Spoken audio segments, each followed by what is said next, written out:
Shalom, shalom.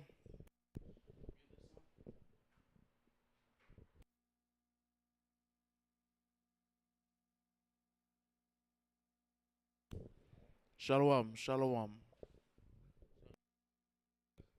Shalom, shalom.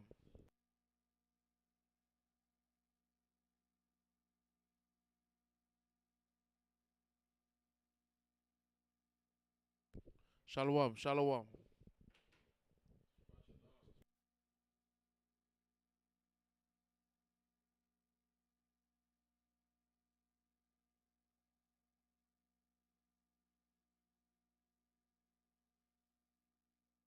Abnei Bashim Shirotha. Shalom, shalom. Okay, Khan. Salakia Israel, Salakia family for a small intermission. Sure. I want to say all praise to the power of Abraham, Isaac, Jacob. Ye stand and face the east, the blowing the shofar.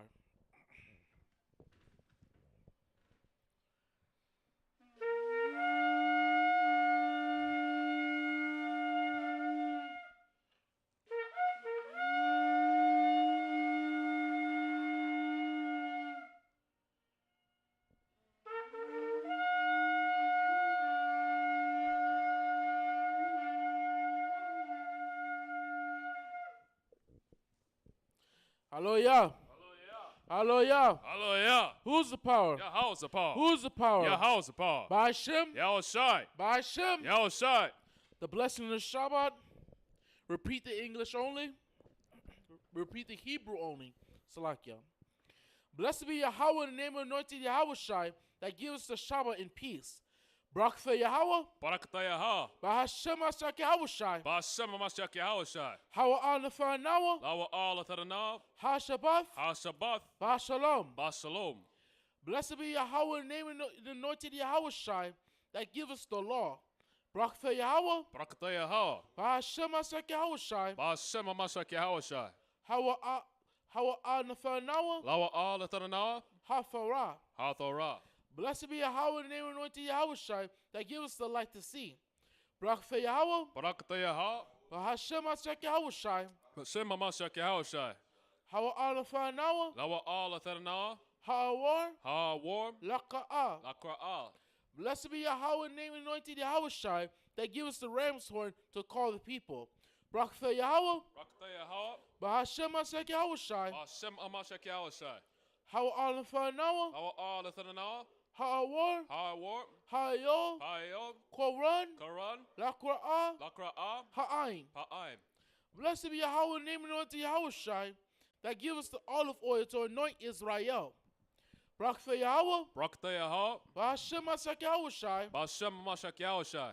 How on the Fanawa. Lawa al Ataranav. Hashaman. Hashaman. Zayath. Zayath. Lamashak. Amashak. Yasharala. Yasharala. Bahashem. Ba'ashem. Amasyak. Hamashiach. Yahushai. Yahushai. Thawada. The water. Thamyad. Tamyad. Aman. Aman. Psalms 92 in the English. The blessing of Shabbat.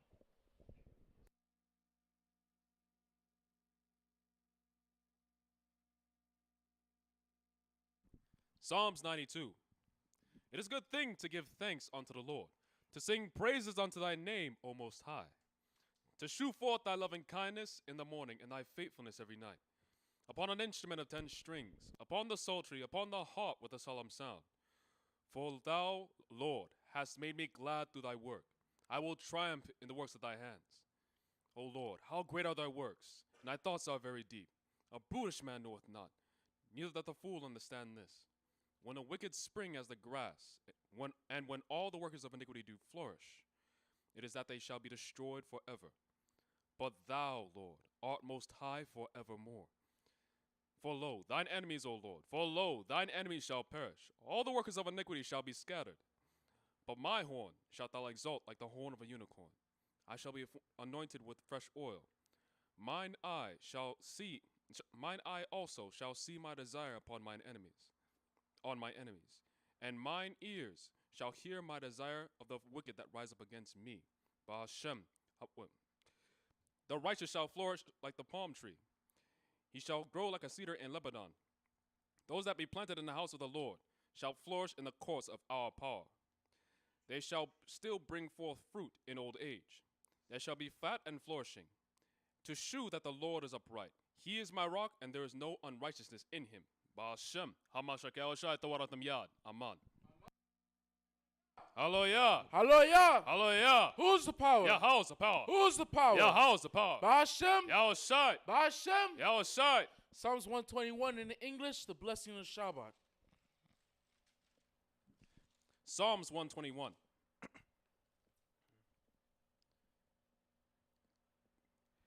I will lift up mine eyes unto the hills. From whence cometh my help?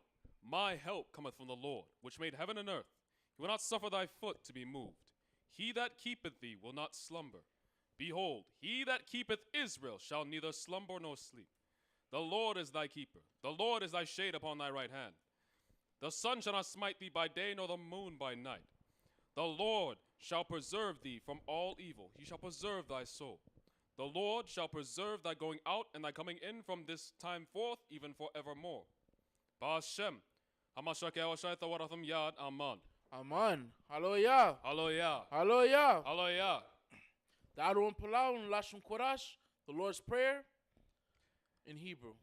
Abana. Abanawa. Shabbat Shamayim. Shabbat Shemayim. Quadash. Quadash. Haya. Haya. Shamka. Shamka. Yahweh. Yahweh. Malakoth Ka. Malakoth Ka. Thaba'a. Thaba'a. Ratazaika. Ratazaika. Haya. Haya. Aisha. Aisha. Barataza. Baratza. Kawa. Kawa. Haya. Haya. Bashamayim. Bashemayim. Athadana. Thanawa. Lakham. Leham. Kawam. Hayawam. Wasalakna. Asalaknawa. Khabawathna. Kawafinawa. Kazalakna. Asalaknawa. Khabawathinawa. Kawafinawa. Wala'a. Wala'a. Thabaina. Fabiyanawa. Barasaiwan. Wasaiwan. Abo. Apo. Hawashainawa. Oshainawa. Mayan. Ayan. Rai. Rai. Kaya. Haya. Laka. Lecha. Amalakwath. Amalakwa. Wala. Wa'ala. Wathai Parath. Wathaka Raf. Ibalamyam. Lawalanya. Bashem. Bashem. Hamashiach. Masiak. Yahushai. Yahushai. Thawaram. Thawada. Thamyad. Thamyad. Aman. Aman. The book of Matthew, chapter 6, verse 9. After this manner, therefore, pray ye, Our Father which art in heaven, hallowed be thy name. Thy kingdom come, thy will be done on earth as it is in heaven.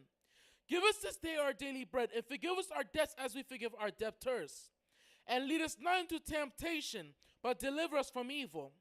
For thine is the kingdom, and the power, and the glory forever. Amen. For if you forgive men their trespasses, your Father will also forgive you. But if you forgive men not their trespasses, neither will your Father forgive your trespasses.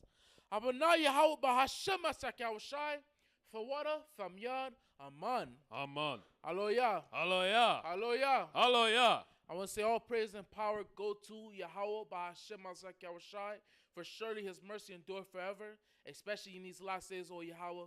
We thank you, Yahweh, for having mercy upon us, bringing us back to that glorious light, bringing us back to our nationality and our heritage, that we may be able to sincerely worship you and follow you and show you love and sincereness, O Yahweh, as it has shown us, O Yahweh.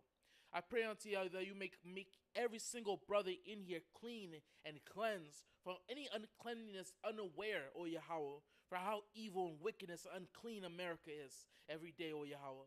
But I pray unto you may send forth a righteous spirit that's gathering all 12 tribes from all corners of this earth, O Yahweh, and bring them back to thy heritage, that we may be returned back to our land, O Yahweh, that we may finally see the destruction of our enemy. Hallelujah! Hallelujah. Hallelujah! Hallelujah. Hallelujah! Hallelujah. Amen. You may be seated.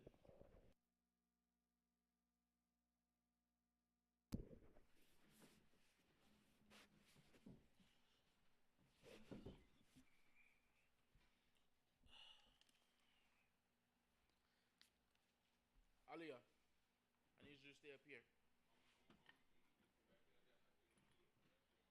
You can be at the table with it. All right.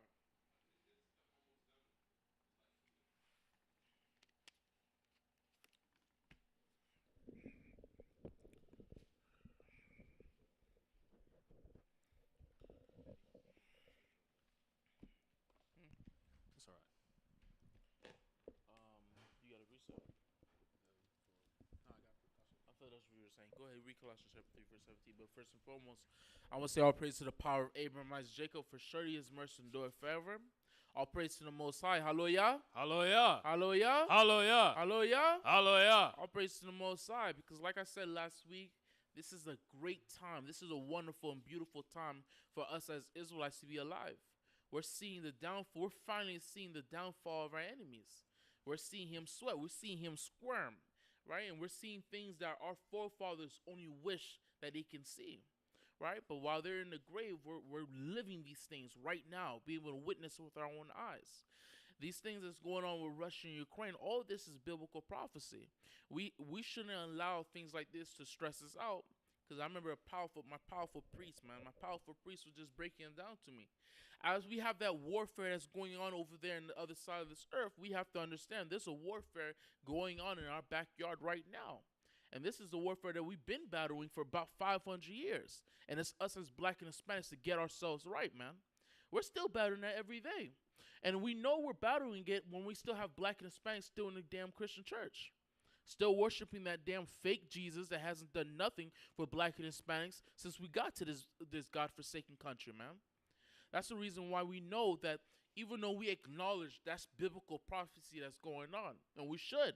That's a commandment from Christ. Christ said what? Beware of the times, right? But we should not allow ourselves to derail. We should not forget what we're dealing with right here with our brothers that's living right next door to us, our sisters that are still walking up and down these roads, and you know what they're looking for, right? But go ahead, Colossians chapter 3, verse 17. Colossians chapter 3, verse 17. Uh-huh. And whatsoever ye do in word or deed, do all in the name of the Ahmawan Hamashach Yahushai, giving thanks to power and the Abba by him. So what we do, we have to give all praise to the power of Abraham, Isaac, and Jacob. And one of the beautiful things about L.O.Z is that we touched the Friday history class, because it's a shame in these last days that we have these fake disgusting Jewish people, these fake disgusting, you have to be careful because, one little slight move, he'll cancel you, right? So you got these fake disgusting curl wearing, all black dressing, can't dance, can't sing people walking around saying that they're the Jews, saying, right, huh? These Amalekites, right? These filthy, can't dance Amalekites, Johnny come lately. These Amalekites, man. These guys are calling themselves Jews, but the sad thing is they know more about our history than we do. That's the sad thing about it, but it's a blessed thing that we go into the history class. I mean, we can actually build ourselves a relationship with our fathers that we've been cut off from. I mean, give me Jeremiah chapter 46, verse 6.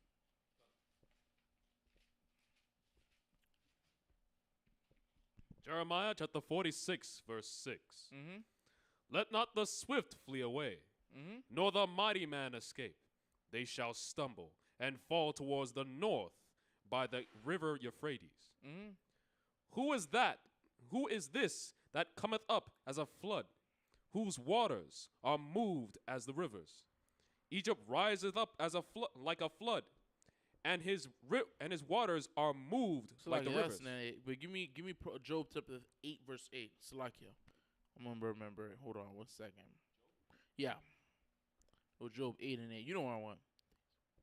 But Job 8 and 8. Job chapter 8, verse 8. Why is the history class so important? Go ahead. Why is the history class so important? Job chapter 8, verse 8. For inquire, I pray thee. What did it say? For inquire, I pray thee. For I pray thee, require. Read on.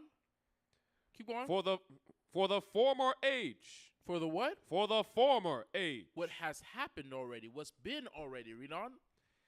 And prepare thyself to the search of their fathers. Do what? And prepare thyself to the search of their fathers. This is how you got to get our people to understand. This is how you be able to walk them back. Like I said, this is a warfare that we have to deal with. So let's think strategically. When we're dealing with our people, we can't come to them as, the Bible, this, that. You can't come at them like that. They've heard that already. They already seen that before. They were already in the Christian church just like we were. They already seen that. So how do you get them back into here? How do you help them gain some type of relationship back to the Most High with their forefathers right here in this Bible, whom they felt was just white people, or sometimes they thought these were just fictional characters. A good old story. You know what I mean? When you want to read, when you want to drink some I forgot the name of the drink. He likes to drink it. I forgot what it's called. No, not Matazalite. That's special drink. I think it's called. Look, he know all the drinks. Where's your stand at? Yeah, it is all good. He know all the drinks, but it's all praise to the Most High. Yeah. So that's what they thought. It was these fictional characters, and you just read the story, and that's it. It's a good night's sleep, but it's not, right? How do we build this relationship? Read that scripture one more time. For inquire, I pray thee, for the former age. For the what? For the former age. For the former age. Come on. And prepare thyself to the search of their fathers. Prepare yourself for the search of your fathers, man. So how you deal with these people, how you speak to them, you get them to understand that this Bible is not just relied on this. That's not it. We tie this Bible with history and archaeology. That's why it's just you just can't think that, oh, I'm gonna be the sharpest person with all the precepts and that's it. That's not how it works. Us as Israelites, when we come to this heritage, everything works in categories. You can't just be this one guy and you have all the precepts, that's it, and you don't go into history. You don't search up biblical prophecy. You don't go into the Hebrew because you don't think any of that helps you in your salvation. Negro, you're a damn fool. You are a damn fool. Even Christians go into Hebrew. And if you don't think so, if you haven't come across them, man, you just haven't come across the right Christians yet. But best believe, just pray for it, and the Lord is going to send them to you. All right? And you better be prepared, or he's going to have you back in his Christian church. It might be one of them door-to-door Christians. Right, them door-to-door Christians going to confound you in the Hebrew, man. And that would be sad. Because guess what? Here at the L.O.Z, we go into the Hebrew every Saturday. We have a brother, Judah Moray. Give a brother a hand, man. Who took the time himself and built and taught his family how to teach how to speak the Hebrew and teach the Hebrew to the young children here at the L.O.Z, man. But this is the importance of our whole history class, the importance of congregation itself. It helps taps into this culture that we've been totally annihilated, totally cut off from. Read that verse again. Gone. For inquire, I pray thee, for the former age, and prepare thyself to the search of their fathers. And we prepare ourselves to the search of our fathers. Keep going. For we are but of yesterday. What are we? We are but of yesterday. Why do you care about what happened in the past? We gotta think about our future. Why not? Why can't we just live in the now?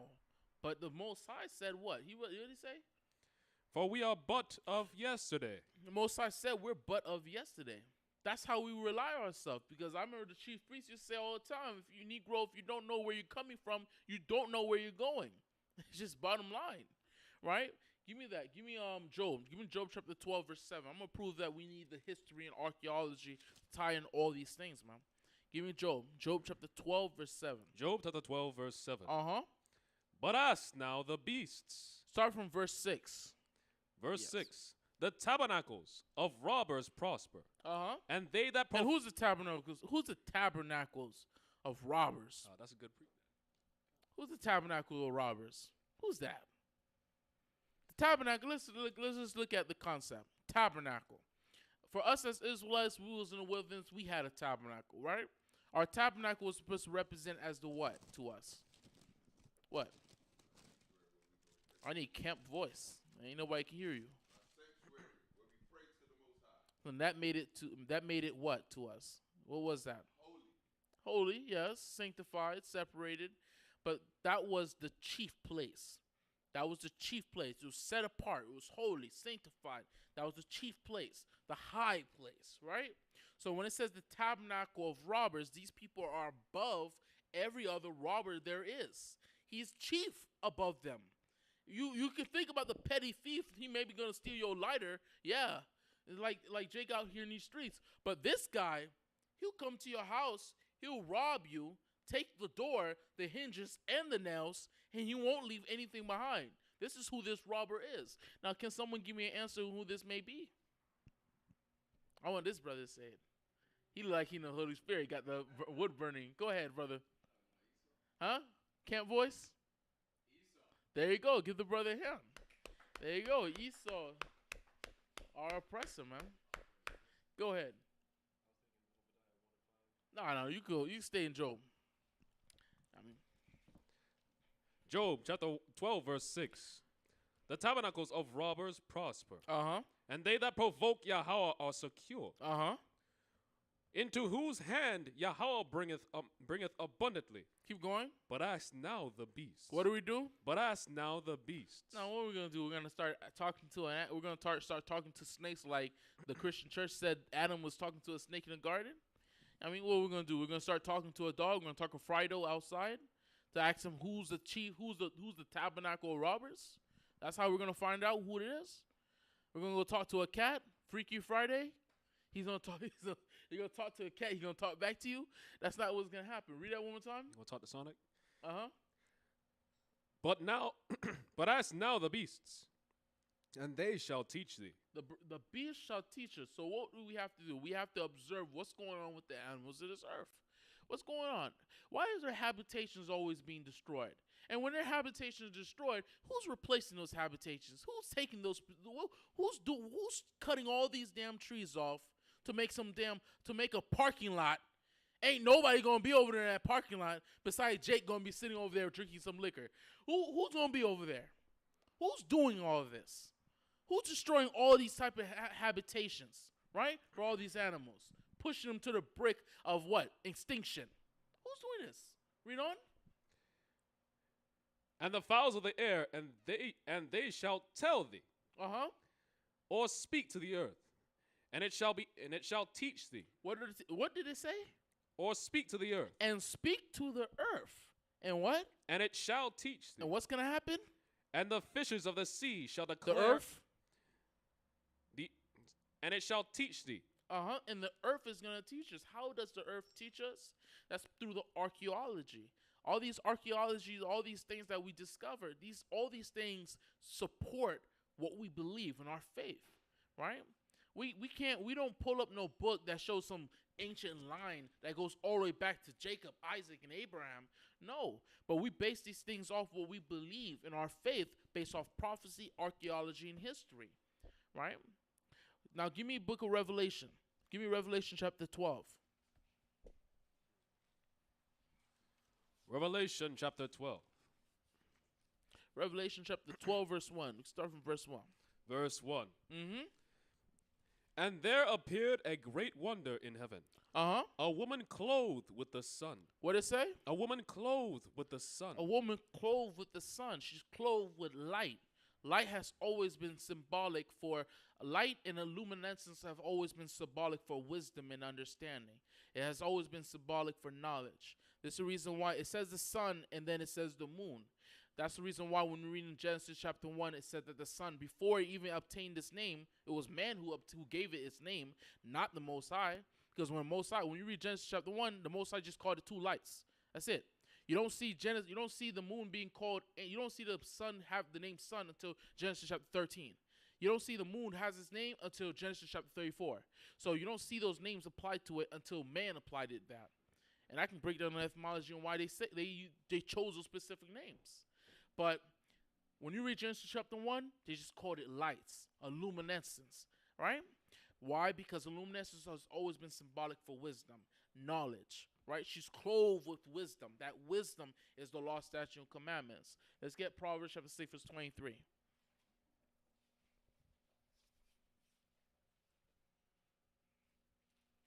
Proverbs chapter 6, verse 23. Proverbs chapter 6, verse 23. For the commandment is a lamp. And the law is light. What did it say? And the law is light. It says the law is light. Read it one more time for me. For the commandment is a lamp. And the law is light. And the law is light. This is the reason why she's being clothed by this luminescence that's over her body. That clothing is the law. Give me the book of Sirach. Sirach chapter, no, not Sirach. Give me Baruch. Baruch chapter 5, where it says double garment. Double garment of righteousness. Baruch chapter 5. Let's show that the light that's covering her body, that's symbolic to wisdom. Baruch chapter 5, verse 2. And this is all leading to the importance of the history, right? But just hold on, Israel. Keep going. Verse 1. Put off, O Jerusalem, the garment of mourning and affliction, and put on the comeliness of the glory that cometh from God Yahweh, Yahweh forever. And we're going to understand what that is. Keep going. Cast about thee a double garment. A what? A double garment. A double garment. Read on. Of the righteousness which cometh from Yahweh. Of the righteousness which cometh from Yahweh. That's Baruch 5 and 2. We're supposed to cast upon us a double garment of righteousness. Now, Officer Zamar, what's righteousness? You got a precept? One more time, camp voice. Read it for me. Yeah, read verse 2. You read verse 2 one more time. Cast about thee a double garment of the righteousness which cometh from Yahweh. And what came from Yahweh to the children of Israel, that was the law. Give me the book of Give me the book of Deuteronomy chapter. No, you know what? Give me Revelation chapter 12. Go back to Revelation chapter 12, and I want the brother Elder Bunyamin. I want you to give me Deuteronomy chapter 4 verse 5. But go ahead, Officer Mazamar. Give me the book of what's righteousness. Yeah, get me that. And if you're able to, can you put the YouTube on there? But read the verse first. The book of Deuteronomy chapter 6 and verse 25. And it shall be our righteousness. What it say? And it shall be our righteousness. Read verse 2 one more time. Cast about thee a double garment of the righteousness which cometh from Yahweh. Why is this woman wearing the sun? Why is she wearing this luminescence, this light? That light is symbolic for a garment. That garment is a garment of righteousness. Let's see what righteousness is. Go ahead. Deuteronomy chapter 6 verse 25. And it shall be our righteousness. It's going to be our righteousness. Now keep going. And set a diadem. Righteousness keep going from righteousness. Righteousness, which cometh from Yahweh. Which what? Which cometh from Yahweh. We're going to see the righteousness that came from Yahweh. Read. If we observe. We do what? If we observe. If we observe, come on. To do all these commandments. Before the Most High, our power, as He hath commanded us. And that's our righteousness. Now we're gonna rope it all in to show that this is our wisdom. Now, Elder Bunyamin, get me Deuteronomy chapter 4, verse 5. You're at a 3. I need you at a 10. I need you at a get out my house type of outside voice. Go ahead. Deuteronomy chapter 4 verse 5.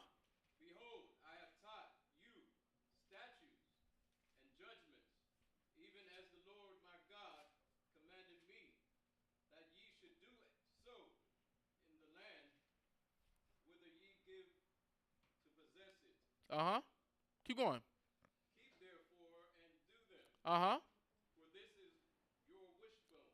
Read one more time. Keep therefore and do them, for this is your wisdom. This is our wisdom. So what is this righteousness? This righteousness is the law. Like the brother read in Deuteronomy 6 and 25. Now what is the law? What is the law to us? It is wisdom and understanding. Now read that part one more time. Keep therefore and do them. So this is the woman's luminescence. Her luminescence is dealing with her wisdom. That's what's covering her body. This is the reason why you have it when Moses came down Mount Sinai.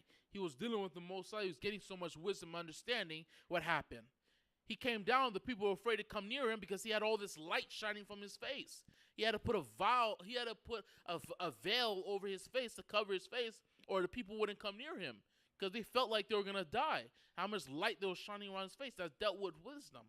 Give me the book of Ecclesiastes. Give me Ecclesiastes. Give me Revelation chapter 12. We'll continue off there so we can get into the portion. Give me Ecclesiastes chapter 8, verse 3. That's what I want, yeah.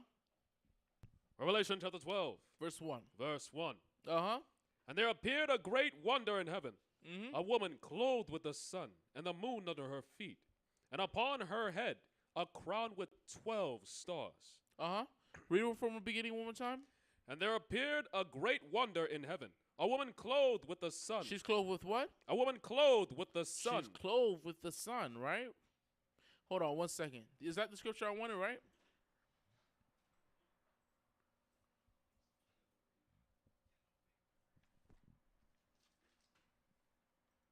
Is that the scripture I wanted?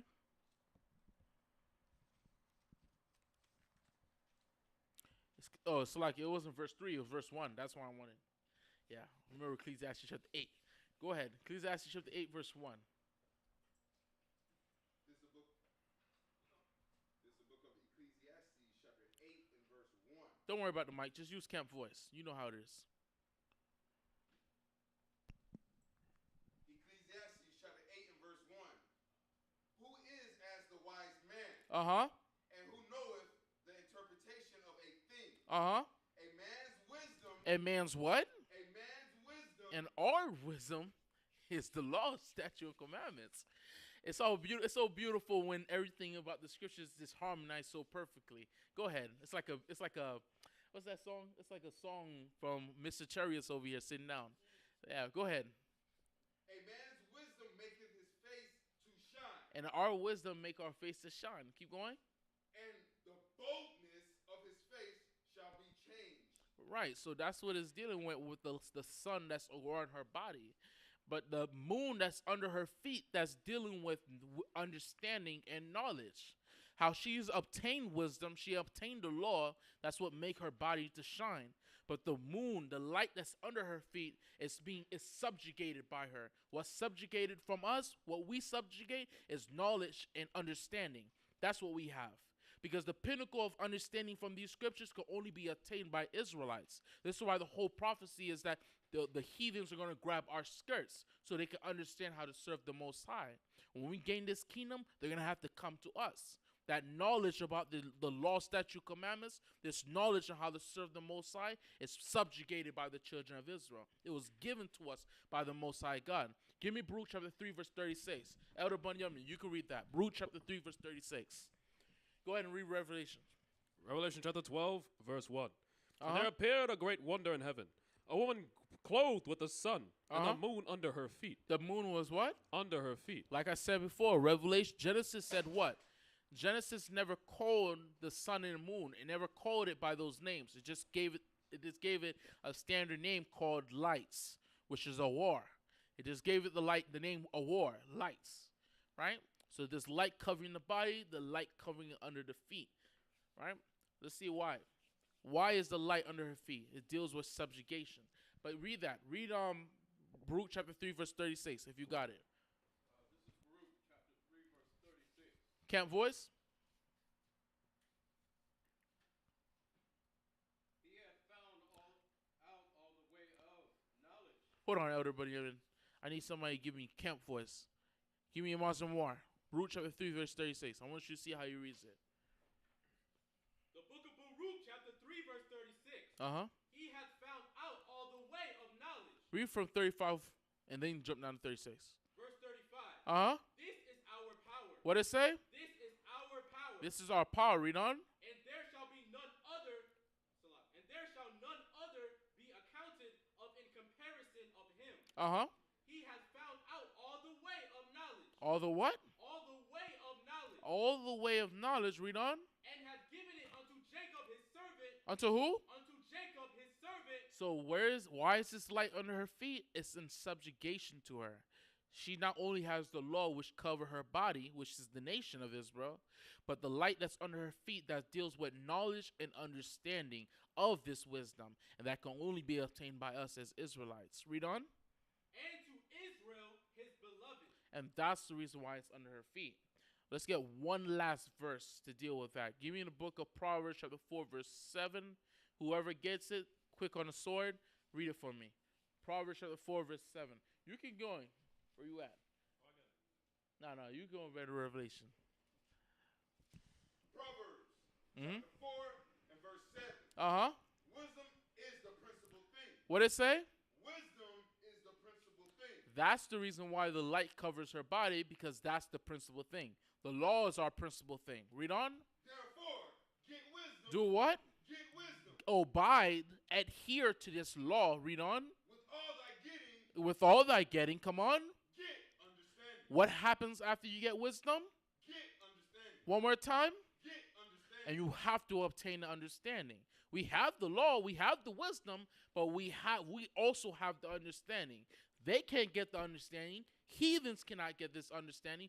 Pastors can't get this understanding. The reason why is because this understanding has been subjugated by us. It's under our feet. Only our eyes is open to be able to see these things. That's why we teach our people, we teach heathens, we teach our people out all the time. But guess what? They will never comprehend it unless the Most High decides He wants to open their eyes to see it. All right? So now, let's continue from Revelation. Revelation chapter 12, verse 2. Uh-huh. And being with child, cried, travailing in birth, and pained to be delivered. So who's doing this? She said she's being with child, cried, traveling in birth, and pain to be delivered. That's dealing with what? That's dealing with the longer-awaited period of time that we were waiting for Christ. We always knew, the prophets always knew Christ was coming, but they was waiting for Him. Every prophet, okay, they prophesied of Christ. David prophesied of Christ. Moses prophesied of Christ. I keep going on and on. Elijah, Zechariah, Zephaniah, Haggai, they all prophesied some shape or form of Christ coming because they understood that. And the reason why they understood that is because the gift of prophecy is the testimony of Christ. You can't prophesy unless you testify Christ. It's impossible. That's the reason why we knew these prophets had the Holy Spirit. But keep going. And there appeared another wonder in heaven. Uh-huh. Behold, a great red dragon, having 7 heads and 10 horns, Which deals with the Roman Empire. Keep going. and 7 crowns upon his heads. Which extends to NATO and EU today. Keep going. And his tail drew the 3rd part of the stars of heaven, Uh-huh. and it cast them down, and then cast them to the earth. And the dragon stood before the woman which was ready to be delivered. So the third part out of 12, you will assume that it's 3, but the third part out of 12 is actually 4. It's dealing with the 3 tribes of Judah, Benjamin, Levi that was in the land, and the 4th part is a small remnant of northern kingdom that were living amongst the children of Israel and also living in the cities of Samaria. This is the reason why when you go to Job chapter 4, verse 21 to 22, it says that woman who's of the city of Samaria, she spoke to Christ and she said, what? My father, Jacob. She didn't say my father's, but she literally identified Jacob as her father. Jacob, my father, worshipped here. Jacob, my father, was at this well, right? Keep going. But then you also have Luke chapter 3, verse 5, where you have Anna the prophetess, who was an Israelite, whose father was Phanuel, who lived in the land, had a Hebraic name, which means he practiced Hebraic culture and kept the laws, right? So he wasn't Hellenized. But keep going. Before the woman which was ready to be delivered, for to devour her child as soon as it was born. Right, and then that goes back to Herod that was going on during the time of his life where he wanted to persecute and kill Christ as soon as he was born. But keep going. And she brought forth a man-child, who was to rule all nations, with a rod of iron. Right? And her child was caught up unto Yahweh and to his throne. Right? Yahushua, keep going. And the woman fled into the wilderness. What happened? The woman fled into the wilderness. 70 AD, when our people was exiled by the Roman Empire. Right, keep going. We fled into the wilderness. We fled into different areas, but predominantly a lot of us fled into the land which would be called Africa today. This is why there's a prophecy, I think in Jeremiah, if you can find it for me, I think it's in Jeremiah chapter 12, maybe, where the Lord said He's going to blow upon the children with an east wind. Here, keep going, and I'm going to get it. I'm going to find it. Where she hath a place prepared of Yahweh, Uh-huh. that they should feed her there 1,260 days. Which is dealing with the west coast of Africa. Keep going. And there was a war in heaven. Michael and his angels fought against the dragon, and the dragon fought against his angels, Uh-huh. and prevailed not. Neither was their place found any more in heaven. It was Jeremiah 18 and 17. Yeah, you know what? You remember it? All praise the Most High. Sharp. Dangerous. Like a two-edged sword. Keep going. And the great dragon was cast out, that old serpent called the devil and Satan, which deceived the whole world. Uh-huh. He was cast out into the earth, and his angels were cast out with him. And I heard a loud voice saying in heaven, Now is come salvation and strength, and the kingdom of our power, and the power of his Hamashiach. For the accuser of our brethren is cast down, which accused them before our power day and night. And they overcame him by the blood of the Lamb and by the word of their testimony, and they loved not their lives unto death. Therefore rejoice, O ye heavens, and ye that dwell in them. Woe to the inhabitants of the earth and of the seas, for the devil is come down unto you. What verse you at? 12. Salakia. Read verse 9. Salakia. Verse 9. Uh-huh. And the great dragon was cast out, that old serpent called the devil and Satan, Uh-huh. which deceived the whole world. He was cast out into the earth, and his angels were cast out with him. There you go. It's verse 13. Keep going, verse 13. Salakia. Go ahead. Verse 13. And the dragon saw that he was cast unto the earth. He persecuted. And when the dragon saw that he was cast unto the earth, he persecuted the woman which brought forth the man-child. And to the woman were given 2 wings of a great eagle, Uh-huh. that she might fly into the wilderness, into her place, where she is nourished for a time and times and half a time, from the face of the serpent. Uh-huh. And the serpent cast out of his mouth water as a flood after the woman. So what is this water as a flood that's coming after the woman, which is the children of Israel? The place that she's being nourished is is fleeing to all the different pockets of areas outside of Israel where we have some type of dwelling of safety. During the time right after the Roman Empire began to fail or diminish, that's when you have the rise of Islam, the rise of Ishmael during the 5th and 6th century. That's when you'll see, even though we were being taxed and a little bit persecuted by the Ishmaelites, as long as we paid our dues, majority of the time we were able to still worship our God. Sometimes there was some small pockets of conversion that took place, but mostly it was a lot better than the persecution that was being done under the Roman Empire. So now, what's going on during these places of our nourishment? Read that verse one more time. Verse 15. Verse 15. Uh-huh. And the serpent cast out of his mouth water as a flood after the woman. After the dark ages, after we go from the dark ages, then we see Esau raises up his dirty, disgusting head in the 1400s.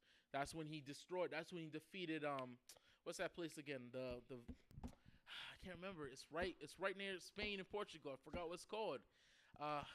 Right near Spain and Portugal? Yeah, that place. I forgot what it's called. I can't remember that place. The Battle of what was it called again? The Battle of the Moors. They were fighting. Yeah, fighting the Moors. I forgot what it was called. The Battle of Granada. The Battle of Granada. When they defeated them, Queen Elizabeth. When Queen Elizabeth defeated them in the Battle of Granada, that was the end of Ishmael. That was the end of Ishmael. That was the end of the Moors. That was the end of all of them. That was when the Jews started to become heavily persecuted, and that's what led into 1492 with the Spanish Inquisition. That's when the Jews were being forced out of Spain and Portugal, where a lot of our people are living, because there's plenty of evidence and proof showing that a lot of our dark Jews were living in Spain and Portugal. That's why if you go into the history, you search up that in 1503, there were slaves being brought from Spain and Portugal, being brought to the West Indies, right? But keep going. So what's going on in 15? It says, and the serpent cast out of his mouth water as a flood, because a lot of our images that we had during the dark ages, a lot of these things were being whitewashed. That's the reason why you see brothers talk about it all the time. You have these dark images that date back way hundreds of years prior, and then a few years later, you see these damn white images, the same ones. Where they come from? Or you see these white images, and their fingers look like they've been eating chocolate. Why do their fingers look like they've been eating chocolate? Or maybe some Edomite, he just don't know how to paint, and he left the fingers looking all brown, and under that is actually a black man. The eyes are dark, the hair is woolly. I wish we can pull those images right now, right? But keep going. But so what's the water? The water is a flood of lies, man. A flood of lies and deceit. That's Esau, our oppressor's ultimate tactic, his tool, his gift from Satan to use against us in the world, man. to lie. But let's see what helped us. Read that. 16. And the earth helped. Nope. 15. 15. And the serpent cast out of his mouth water as a flood As after a the woman. flood. Man, our president, his flood of lies. Right? Read on. That he might cause her to be carried away of the flood. And a lot of people have been carried away by these flood of lies. A lot of our people believe they were just all black people, all from Africa, and that's what you are. You're African, that's it. Blackly black, conscious black, Egypt, Ethiopia, that's it. End of the story. Let's just close the book and let's go have a drink. But go ahead, you got a comment. Could we get a book, chapter, and verse so we can keep up where we're at? Revelation chapter 12, verse 15. But keep going. 16. Now it's 16. Go ahead. And the earth helped the woman. How did the earth help the woman? Keep going. And the earth opened her mouth and swallowed up the flood which the dragon cast out of his mouth. Now, how is the earth opening up its mouth to swallow up this flood of lies, man? It's opening its mouth by revealing all this archaeology that's coming way later on. I thought this whole time white man was always ruling Europe. I thought he was always a European. I thought he was the original Europeans. And then he destroys himself. That's what goes back to what Christ said. If Satan be against himself, he cannot stand. You got these Edomites that go all the way over there in Europe just to find out. You have this image of the earliest Europeans, the Minoans, the Minoans, the Cretes, and the Etruscans. If you search up an image or the earliest frescoes, you'll see that the earliest Europeans were actually dark-skinned people, black-skinned people. Why? Because they're the Japhetic people. They're the people of Japheth. Those are earliest Grecians. Those are the people of Crete. Those are the people that lived in Europe. Oh, yeah, the right? Etruscans, yeah. Right. Say it one more time. Maybe I said it wrong. The Etruscans? The Etruscans. Right. These people were men of color. So how is the earth helping us? It to swallow up that earth that full of lies. He can say whatever he wants, but you can't tell me nothing when I'm looking at this pottery and you're telling me that the Jews are so-called white people, and I'm looking at this pottery that dates back to the 1st century, and they're all black people, man. What you gonna say now? You can't say anything. Or what you gonna do? You gonna stand there, you're gonna hold it and lie? Or maybe you're gonna take it and hide it. But guess what? Everything's gonna come to an end at some point. But go ahead, comment. I think even in the Disney cartoon Hercules, when they show the pottery of the people, there were black people on this pottery anyway. Right, on black women, right? Yeah, even in the old cartoon, not just the women only, but they had the man and the goes to feed the females. That were doing the singing. Yeah, they had in the cartoon as well. Right. They show it to you, but it goes over our heads. You don't think about it. Of course it goes over our heads, you know what I mean? Because like I said, he cast out this flood that he may do what? Read 15 one more time.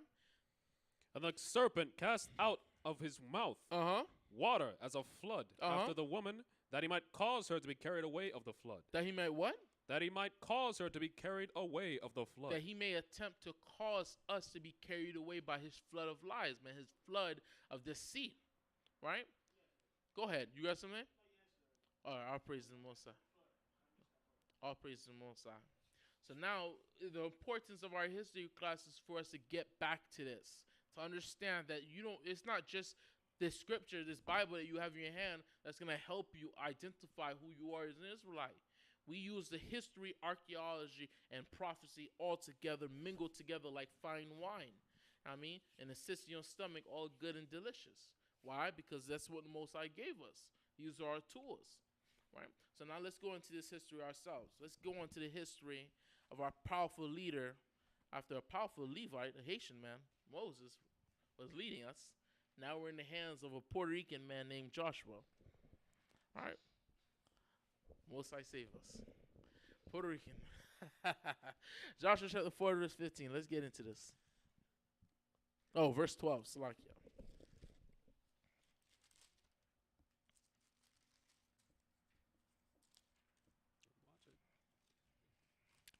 Joshua chapter 4, verse 12. Joshua chapter... hold on. 4 and 12. Joshua chapter 4, verse 12. Colin, when you got it? God. And they've skewed Sisera, that Baruch, the son of Abinoam. Joshua 4 and 12. Oh, that's Judges. My bad. Somebody got his glasses? It's all good. Joshua 4 and 12. My bad. My bad. My bad. Not saying nothing. Hey, do me a favor, Officer Monsignor. Give me a map of ancient Israel. Run that for me. Mhm. No, I got it. Go ahead. Joshua chapter 4, verse 12. Uh-huh. And the children of Reuben Mhm. and the children of Gad and half the tribe of Manasseh passed over armed before the children of Israel as Moses spake unto them. So now we're finally getting back into this history with us now just passing the river. We just crossed the river with the priests, with Joshua, the children of Israel. We just crossed the Jordan River. Now we have properly invaded Canaan. We are entering into the land that the Most High has promised us through Abraham, Isaac, and Jacob.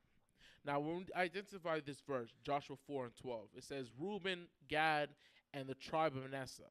Why is it identifying these specific tribes when it's saying that they passed over armed before the children of Israel? Why is it saying these specific tribes? Who got an answer for me? Go ahead, Officer Barzal. Huh?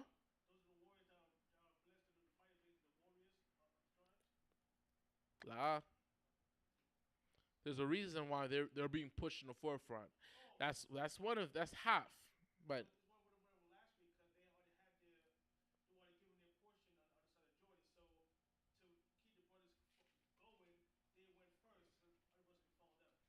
right now I give the brother a hand. All praise to the Most High. So what's going on? He put it right in the head. What's going on? The reason why Joshua placed Gad, Reuben, and Manasseh at the forefront is because they already had their territories. Their territories were given to them by Moses before he died on the other side of Jordan, because they had these three tribes combined had much cattle. So that other side of Jordan was a lot more fertile and more pleasant for them when it comes to raising up cattle. So they asked Moses for that territory, and Moses said, "I'll give it to you." But give me Numbers chapter 32.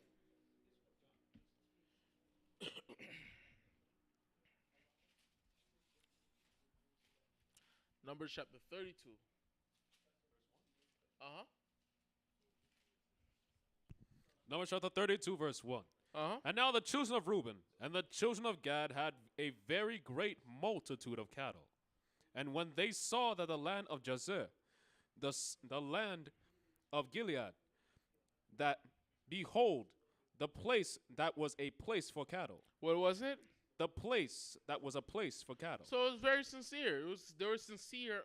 They were sincere on why they wanted the land. It wasn't because of fear. It wasn't because they was scared to throw hands on the heathens. It's because they wanted it because of their cattle. That was their occupation, raising up cattle. That's what they wanted, right? Now, jump down to verse 4.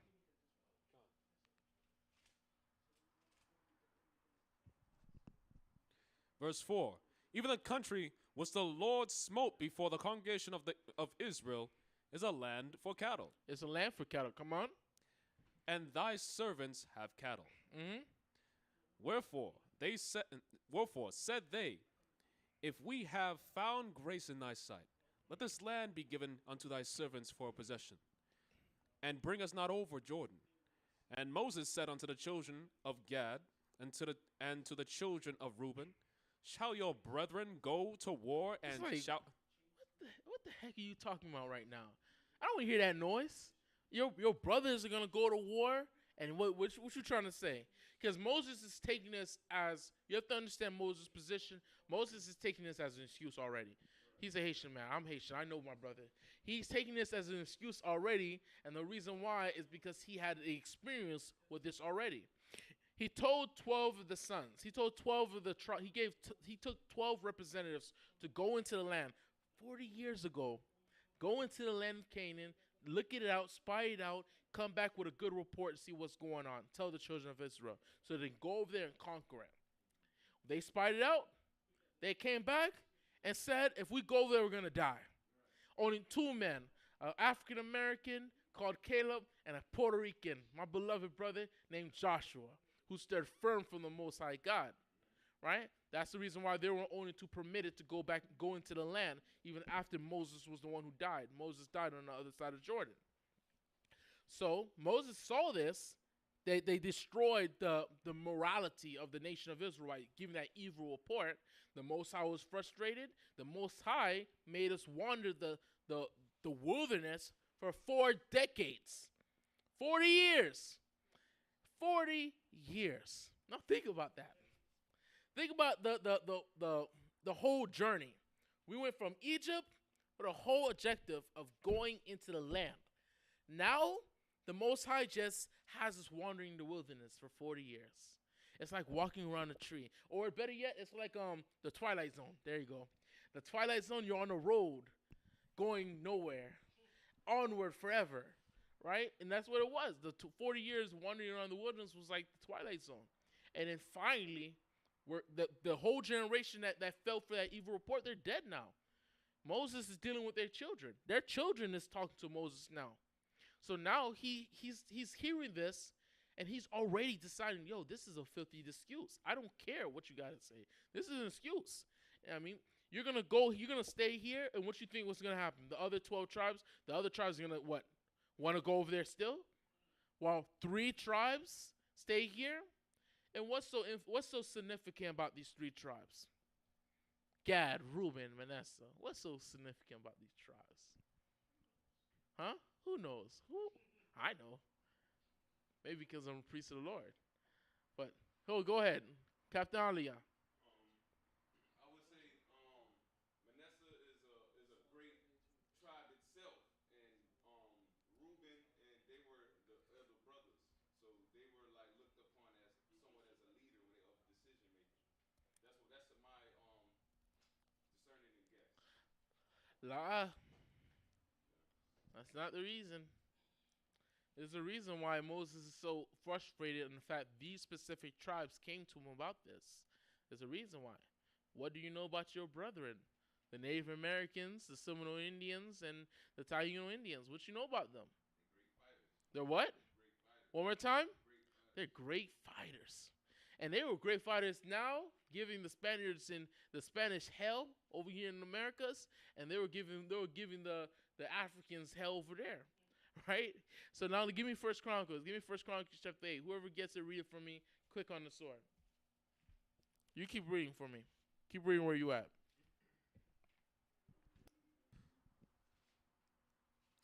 Shall your brethren go to war, and shall ye sit here? Mm-hmm.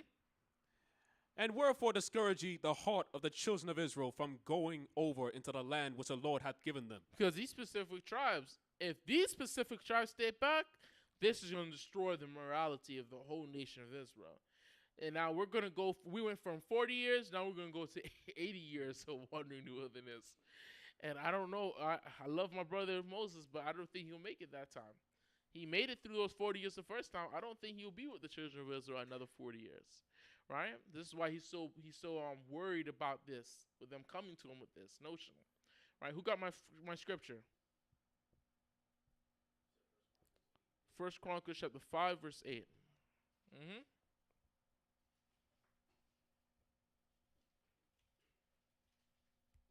The book of 1 Chronicles chapter 5, verse 8. Uh-huh. And Bela, the son of Azaz, the son of Shema, the son of Joel, who dwelt in Auror, even unto Nebo and Baal-Meon, and eastward he inhabited. Salakia, it was verse 18. 5 and 18. That's my fault. Salakia. Verse 18. The sons of Reuben. The son of Reuben, the Seminole Indians. And the Gadites. The Gadites, come on. And half the tribe of Manasseh. And terrible Taino Indians. Go ahead. Of valiant men. The what? Of valiant men. Valiant men. Read on. Men able to bear buckler. The buckler, those little small shields you hold on your hand that crack a man's skull in half. Read on. And sword. And to shoot with bow. And skillful in war. Were 440,703 that went out to the war. So they'll be Done. afraid. They'll be terrified. Go ahead. You got something to say on that? They'll be terrified if these specific tribes had stayed back. But go ahead. You got something to say on it? No. I was remembering my grandma is Taino. Oh, okay. Yeah, they will be terrified because who's raise your hand if you've seen the movie Friday. Am I the only one who's seen the movie Friday? If you've seen the movie Friday, then you will know that you know a character named Debo. These three tribes, they're the Debo of Israel. They're the Debo. Everyone's afraid of Debo. And that's what these guys were. They were the most skillful in war. So if Debo stays back, I don't know if the neighborhood can stand a chance. I don't know. Right? So that's the whole point about these three tribes staying back. But let's see the significance and how it played toward our map. Right? You sharing the screen? Okay, so this is the reason why you have it like this. When you look at this map, you got it. When you're looking at this map, this is the reason why you see one Reuben over here. This is where Moses died. He died in Mount Nebo, right here on top of this mountain, right? And then you got Gad right here, and you also got Manasseh. We're going to go further into Joshua, and we're going to explain why Manasseh has more land over here also. Joshua in Judges explains why the territory looks the way it looks. It explains all of that. So now you don't have to look at this map and wonder anymore. You can look at this. From going through this history, you can look at this and understand exactly why everyone has their territory, why Judah's right here, why Simeon inside of him, why is Dan, Ephraim there, Manasseh and Manasseh on both sides. You'll understand all of this, man. Especially if you went to that Christian church, you knew all about Christmas. You knew all about gift giving. Gift taking. You know all about gift taking. You might as well learn your history, man. This is our history. Go ahead, you can stop sharing. So, let's get back to Joshua. Joshua, chapter 4, verse 13. 13. About 40,000 prepared for war passed over before the Lord unto battle to the plains of Jericho. And on that day the Lord magnified Joshua in the sight of all Israel, and they feared him, as they feared Moses, all the days of his life. And the Lord spake unto Joshua, saying, Command the priests that they bear the ark of the testimony, that they come up out of Jordan. Joshua therefore commanded the priests, saying, Come ye up out of Jordan. And it came to pass, when the priests that bear the ark of the covenant of the Lord were come up out of the midst of Jordan, and the soles of the priests' feet were lifted up unto the dry land, that the waters of Jordan returned unto their place and flowed before all his banks, over all his banks, as they did before. And the people came up out of Jordan on the 10th day of the first month, and encamped in Gilgal, in the east border of Jericho. And those 12 stones which they took out of Jordan did Joshua pitch in Gilgal. And he spake unto the children of Israel, saying, When your children shall ask their fathers in time to come, saying, What mean these stones? Then ye shall let your children know, saying, Israel came over this Jordan on dry land. For the Lord your God dried up the waters of Jordan from before you, until we were passed over, as the Lord your God did to the Red Sea, which he dried up from before us. Read a verse before that. Then ye shall let your children know, saying, Israel came over this Jordan on dry land. What verse you at? Verse 22? 22. Okay, so first let's deal with 20. Now read verse 20 from... Verse 20. Uh-huh. And those 12 stones, Okay, so we're going to see where these 12 stones went. Read. which they took out of Jordan, Uh-huh. did Joshua pitch in Gilgal. Okay, so Gilgal. This is very important when we're looking into the scriptures. We're going to see that these places are constantly being re-mentioned. Not every city in Israel is always being, not every specific city in Israel is going to be mentioned at every single point when you read the scriptures. There's very specific cities that are repeated because they hold historical value to the people, right? There's a reason why Jeroboam, he decided to choose Samaria as, well, Shechem to be his capital when he began to rule over northern kingdom. There's a reason why Jerusalem is the chosen place for David, right? But Gilgal is going to play an interesting part in our history later on, right? Gilgal was the place where Saul was anointed king by Samuel. And then going forward, Gilgal was also the place where Elisha and Elijah were together, and Elijah was taken up by the whirlwind. It was in the same place, right? And Gilgal was the same place where David, when he fought and got his kingdom back from Absalom, that's where he got it reestablished by the tribe of Judah and the rest of the tribes. That same place where these 12 thrones are. Because this city is continually being repeated through history when we go into our history and scriptures, right? It holds a value to the children of Israel. It wasn't something that just happened and the people forgot it, right? It wasn't something that just happened and the people forgot it. But now you can read verse 23. For the Lord your God dried up the waters of Jordan from before you until ye will pass. Salakia, I meant verse 22. Salakia. 22. Mm-hmm. Then ye shall let your children know, saying, Uh-huh. Israel came over this Jordan on dried land. Okay, so now we got the stones. We put them in Gilgal. Now, verse 22 says, Then ye shall let your children know, saying, Israel came over this Jordan on dry land. So that's what happened, right? Keep going. For the Lord your God dried up the waters of Jordan from before you until ye were passed over. Right, that's what happened. Read on. As the Lord your God did to the Red Sea. And he's adding an historical event that took place prior to that was greater than that event. Crossing a river is powerful. Crossing a sea is much more powerful. Right? Keep going. Which he dried up from before us until we were gone over, that all the people of the earth might know that all the people of the earth might know that the hand of the Lord, that it is mighty, that ye might fear the Lord. Hold on. That all the people might understand. We have the event. We have a historical event that was applied to this, but also the reasoning is, read that last verse. That all the people of the earth might know the hand of the Lord. That all the people of the earth might know the hand of the Lord. The hand of the Lord. What is your hand? Your hand is the tool in your body that's used to interact. The interaction. What is the Most High's interaction on this earth? It's him adding, blessing, or even cursing the children of Israel. Right? It's showing his power through this specific people. This whole earth is going to see that this God, he interacts through us and affects this world. That's what he does. He shows his power through us. This is how the whole world is going to see. That they're going to recognize and realize this God is only for the children of Israel. Right? But keep going. That it is mighty. Mm-hmm. That ye might fear the Lord your God forever. And ultimately, when we see that the Most High interacts with us, then we should realize that what? This is our God, right? Because it's so sad that so quickly we forget how powerful and terrible the Most High can be.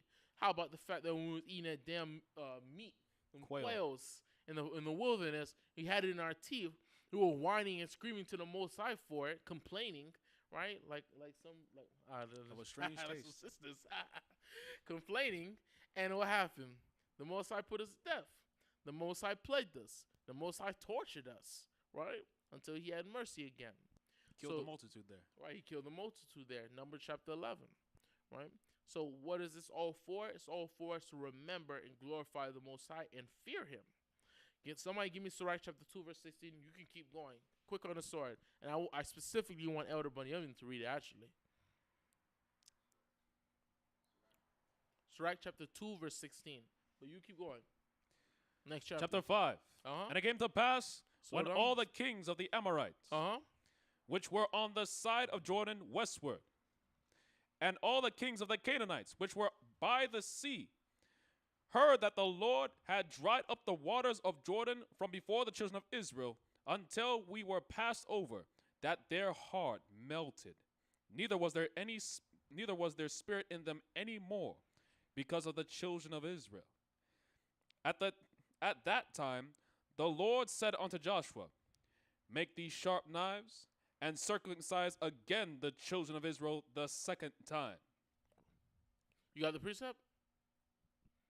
Track 2 and 16? Sirach 2, verse 16. They that fear You can stand up. Go ahead, stand up. But read it with camp voice. They that fear the Lord will seek that which is pleasing unto him, and they that love him Mm-hmm. shall be filled with the law. You deal with a lot of these filthy Christians, a lot of them saying, fear, fear, fear. No, God doesn't deal with fear. No, I respect my father. I don't fear my father. And it just doesn't make no sense at all. Like, you are incompetent. You don't know this Bible. The Most High requires fear. He wants it. He needs it. He wants your fear, right? Who got me a precept on that? He wants your fear, man. He wants your fear. That's how you show him respect. Ecclesiastes, Because if you don't fear your father, you won't be willing to do what he tells you to do. No, you're not. Who got a precept from me? Ecclesiastes chapter 12, verse. Not you. You up here. This guy. Oh man. Give me that precept. Give me Baruch. Give me Malachi. Whoever get a precept, get that from me. If you're on the comment board, give me a precept for fear. Go ahead. Fearing the Most High. Matthew chapter 10 and verse 28. Uh-huh. And fear not them that which kill the body, but be not able to. Hold on. Matthew chapter 10 and verse 28. Uh-huh. Fear not them which kill the body, but are able to kill the soul, but rather fear him which is able to destroy both soul and body in hell. Right. Who got another scripture? Fearing the Most High, man. That's the whole point why we had the 12. That's the whole reason why we took those 12 stones out. For us, that's the whole reason. That we will remind our children of the fear of the Most High. That the Most High is so terrifying that he can do something like this. It doesn't matter how much the water is overflowing. He can separate that thing, and he can allow us to walk on dry land and get on the other side unscathed. You know what I mean? So as much as that is a blessing toward us, if we disobey him, imagine what he can do to us. All right? Who got a fear verse?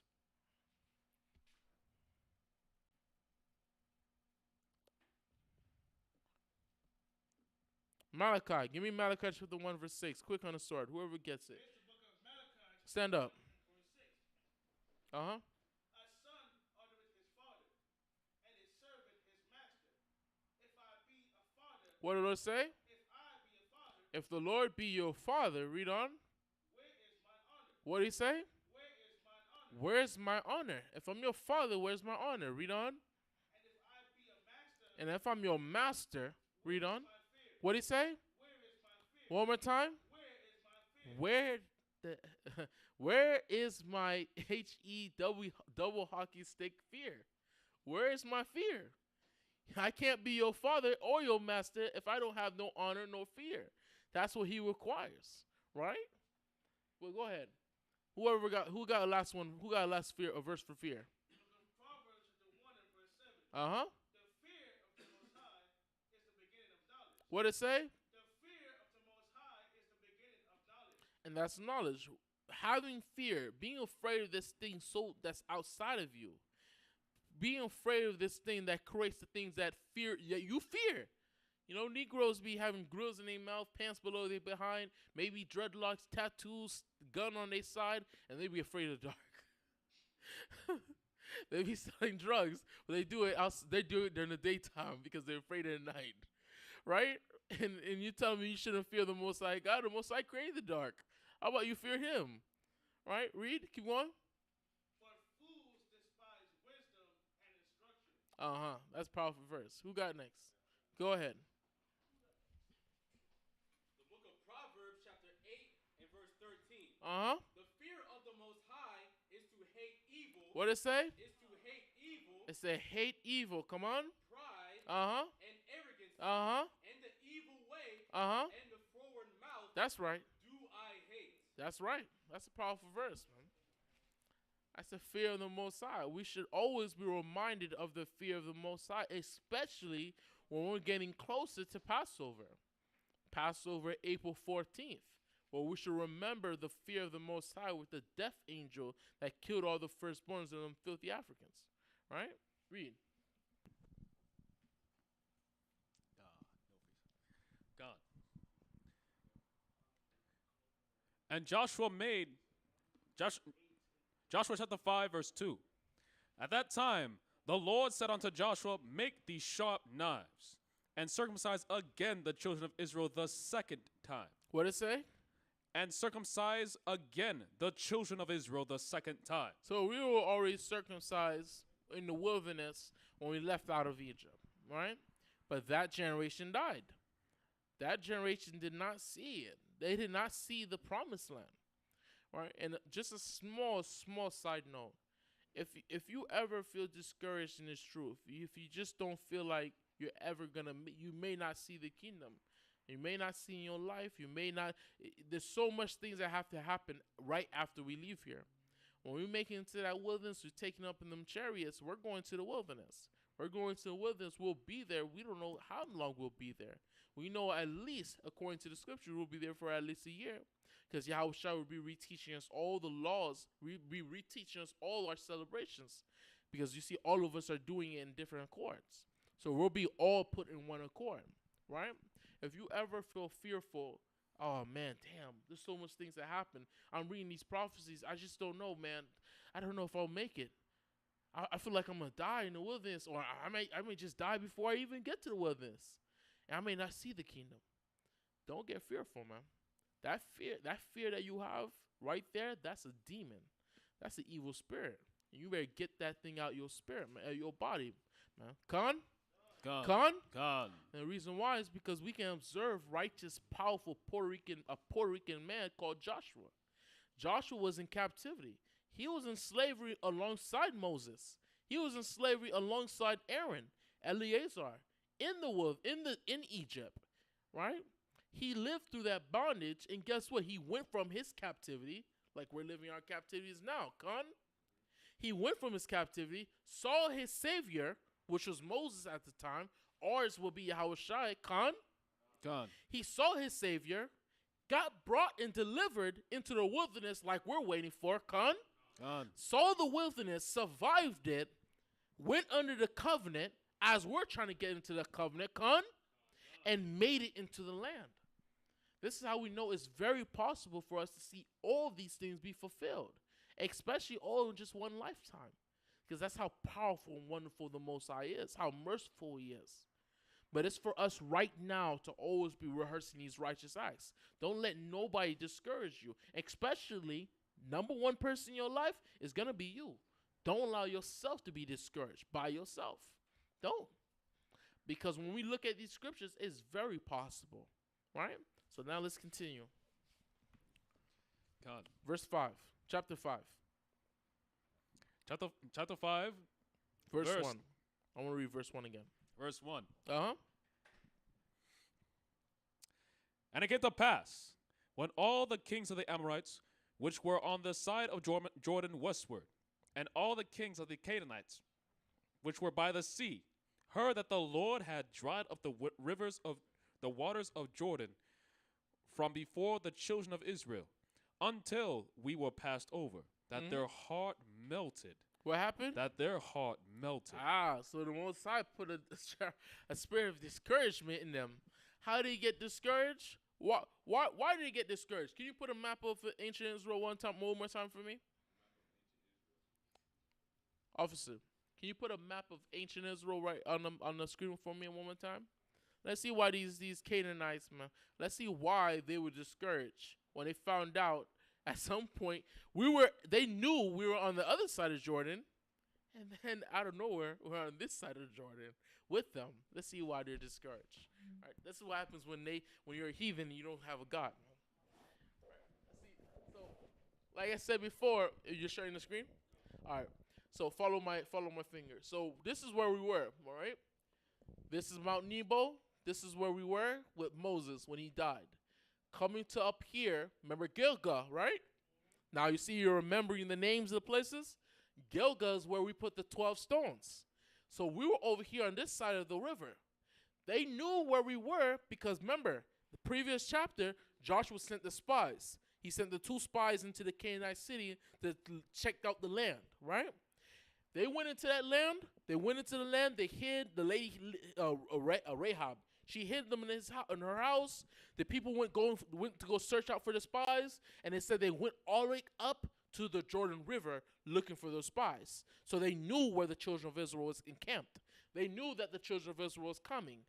But at that time, they weren't afraid. They weren't scared of the Canaanites because we were on the other side of Jordan. Let's see why. Give me that scripture. Give me the book of Joshua chapter 3, verse 15. Let's see why they weren't scared until they found out we were on the other side of Jordan. Joshua chapter 3, verse 15. Uh-huh. And as they that bear the ark were come unto Jordan, Uh-huh. and This is when we're about to go into the river. Keep going. and the feet of the priests that bear the ark were dipped in the brim of the water. Uh-huh. For Jordan overfloweth all his banks all the time of harvest. One more time. For Jordan overfloweth all his banks all the time of harvest. So this is when this is the time of the year when the river's most disturbed. When the river will overflow with more water than usual. They can provide to make the land a lot more fertile, right? Fertile, a lot more fertile during the time of harvest. So knowing this, living in that area, knowing that, they weren't scared of the children of Israel because they know there ain't no way for them to cross this Jordan River. They're gonna come down here. What's right here? The Dead Sea. Now they're still gonna have to cross the whole Dead Sea to get on the other side of the other side of the land. Or what they're gonna do? Go upward. They're gonna go upward to what? Have to cross all the way up here to do what? Go to Hamath, come downward to come here. That's just crazy. So they know the water is very disturbing during this time, so there's no way they can cross there with boats. So they know that they just are going to have to either wait or something. But they know there's no way they're going to cross the river. That's the reason why when they found out they crossed it, they were just afraid. They were just finished. It was like, we might as well just give them the city. Give them your car. Give them your house. Give them your kids. Give them over. Give everything over. They were just finished by then. Right? So let's keep going. Joshua chapter 5, verse 4. Uh-huh. And this is the cause. I'll go back to 1. And it came to pass, when all the kings of the Amorites... No, you good. You can read verse 2, because you already said the melted. Neither was a spirit in them anymore because of the children of Israel. 2. At that time, the Lord said unto Joshua, make these sharp knives. So while they're discouraged, while they have no will to fight us, this is the reason. This is now the time the Most High is giving us to correct something. Before we actually start doing anything, all Israel right now, this whole generation, none of them been circumcised. The only people who have been circumcised is dealing with Joshua and Caleb that came out of Egypt, right? But everyone else, they haven't been circumcised. Read on. Make these sharp knives, and circumcise again the children of Israel the second time. And Joshua made him sharp knives, and circumcised the children of Israel at the hill of the foreskins. Oh, man. Puerto Ricans, man. Bloody and love their knives, man. Oh, man. Go ahead. And this is the cause why Joshua did circumcise all the people that came out of Egypt that were males, even all the men of war, died in the wilderness by the way after they came out of Egypt. Mm-hmm. Now all the people that came out were circumcised, but all the people that were born in the wilderness by the way as they came forth out of Egypt, them they had not circumcised. Right. For the children of Israel walked 40 years in the wilderness till all the people that were men of war which came out of Egypt were consumed, because they obeyed not the voice of Yahweh, of the Ahmawan, unto whom the Ahmawan sware that he would not shew them the land, which the Ahmawan sware unto their fathers, that he would give us, and a land that floweth with milk and honey. And their children, whom he raised up in their stead, them Joshua circumcised, for they were uncircumcised, because they had not circumcised them by the way. And it came to pass, when they had done circumcising all the people, that they abode in their places in the camp till they were whole. Mm-hmm. And the Lord said unto Joshua, this day What verse you at? 9. Okay. And the Lord said unto Joshua, this day have I rolled away the reproach of Israel from off you. No. Read that one time. And the Lord said unto Joshua, this day have I rolled away the reproach of Israel from off you. Not Israel. Egypt. Oh, Slake. You good. Egypt from off you. Slake. You good. All right, go ahead. Wherefore, the name of the place is called Gilgal unto this day. So this lets us know that the scribe who's scribing this whole event, everything that's going on, this is from forward, them regulating everything. Because we saw the previous chapter, they called it Gilgal, but it wasn't called Gilgal until chapter 5. Gilgal was called it when they came there at that time. You understand? It's when they finally came across the river, they circumcised the children of Israel, everything happened, that's when they called it Gilgal. But the scribe called it Gilgal so the people will understand when they're reading it. You understand? I hope I didn't say, you understand? Where did I lose you?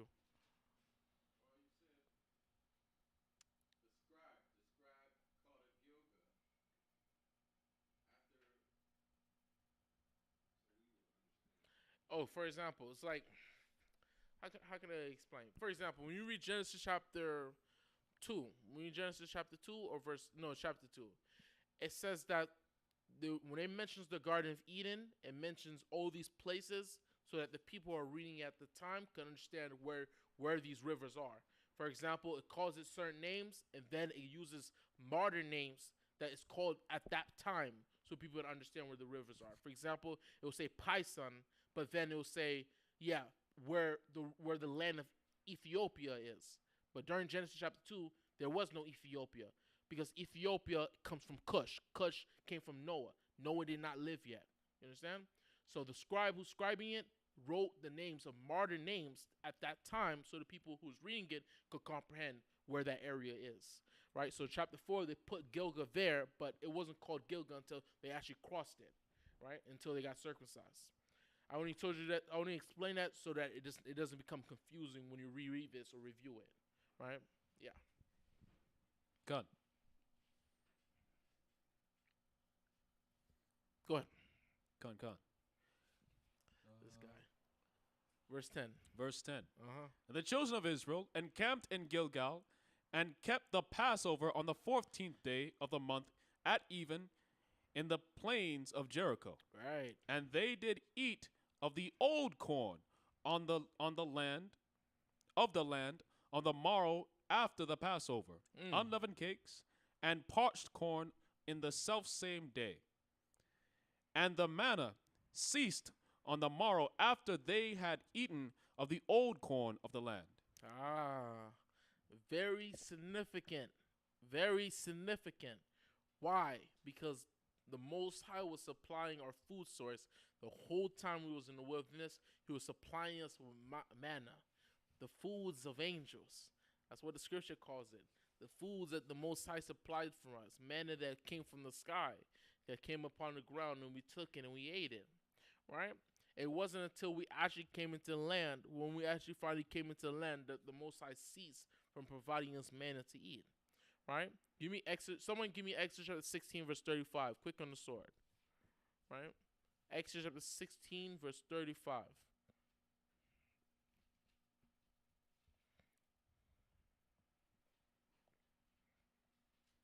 This is the book of Exodus, chapter 16 and verse 35. And the children of Israel came to the land inhabited. They did eat manna. Wait, hold on. Exodus chapter 16, verse 35. 16 and 35. Mm-hmm. Exodus chapter 16 and verse 35. And the children of Israel did eat manna 40 years, until they came to the land, to a land inhabited. They did eat manna until they came unto the borders of the land of Canaan. Right. So that's the whole purpose of the manna. The manna was supposed to supply us until we got into the land. When we got into the land, then we'll be living off that. That's how the Most High will be supplying us. He already gave us the land. He already said that the land will be the land of milk and honey. It had all the resources. There's the reason why you had Joshua sent the spies. Joshua and I think it was Joshua and Caleb came back with the branches of grapes, the huge branches of grapes, to show that the land was plentiful. It was fertile. It had a lot of resources. So the Most High said, "I'm gonna supply you until you get there. When you get there, no more manna. Let's finish, right? So let's get back."